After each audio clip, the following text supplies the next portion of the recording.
The roar of motorcycle engines shattered the calm evening air, their headlights piercing through the dusky haze of a small town street. 5 bikers rolled in, leather jackets glistening under neon lights, their laughter sharp and mocking. In the corner of a roadside diner's parking lot stood a man, calm, still, almost invisible. His clothes were plain, his posture quiet, his eyes carrying the weight of 1,000 unspoken stories. He was just an old veteran, sitting alone on a bench with his hands folded, watching life pass by. But to the bikers he was nothing more than an easy target.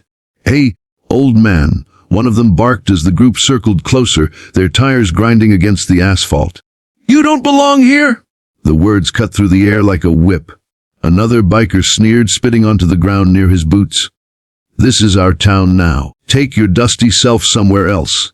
Their voices grew louder, harsher, as if feeding on one another's cruelty. People inside the diner looked out nervously but stayed behind the glass, unwilling to step into trouble. The veteran did not flinch. He simply sat there, his silence louder than their noise. But that only angered the bikers more. One revved his engine, the wheels spinning dangerously close to the man's feet. "Didn't you hear us? You don't belong here." The youngest of them, with fire in his eyes, leaned forward and snarled, "Say something, old man, or we'll make you move."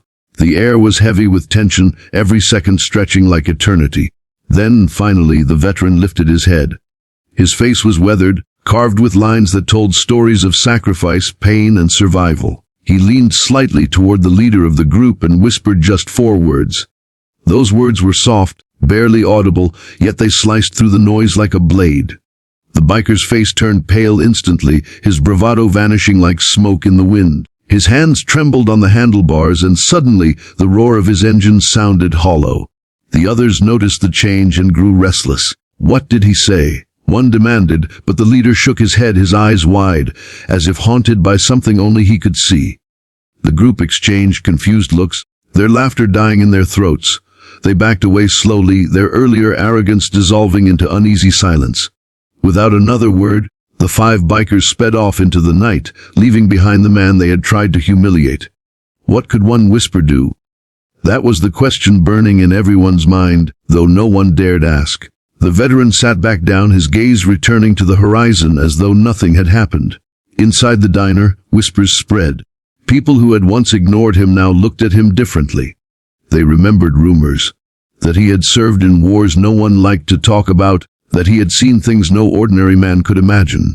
The truth was, his whisper carried not just words, but the weight of a lifetime lived on the edge of death. Years ago, he had stood in deserts and jungles, hearing the cries of fallen comrades. He had carried brothers on his back, bleeding and broken, while enemy fire lit up the night sky. He had seen men with fierce hearts crumble into fear, and he had seen the cost of freedom carved into flesh and bone. That whisper he gave the biker was not a threat, not violence. It was a reminder of mortality, of reality, of the things fragile men tried to hide behind leather and noise. The challenge wasn't just the bikers. His challenge had been life after war. Returning home, he found himself a stranger in his own country. Crowds cheered soldiers on TV, but no one sat with them at night when the nightmares came. Jobs passed him over, neighbors kept their distance, and slowly, society whispered the same words the bikers shouted, "You don't belong here." He had carried that burden silently, wandering from town to town, learning to live with the ghosts that walked beside him. But through it all, he had also learned something the bikers never knew. Real strength is not in the noise you make, but in the silence you keep. Real power is not in fists or weapons, but in the scars you carry with dignity. That night, his whisper wasn't just meant for the biker. It was a truth carved from his own survival, a truth that reminded even the reckless that fear can arrive without warning. The bikers never returned to that diner again. The story spread like wildfire, growing in mystery each time it was told. Some claimed the veteran had whispered his kill count. Others swore he had revealed the name of someone he had seen fall. But the truth remained locked between him and the pale-faced biker who heard it. As weeks passed, the man began to be seen differently.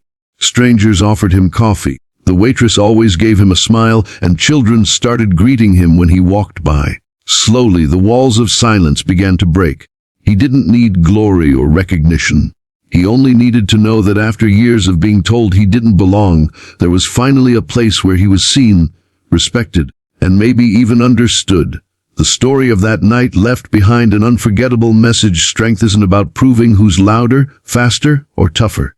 True strength whispers, and when it does, the world listens.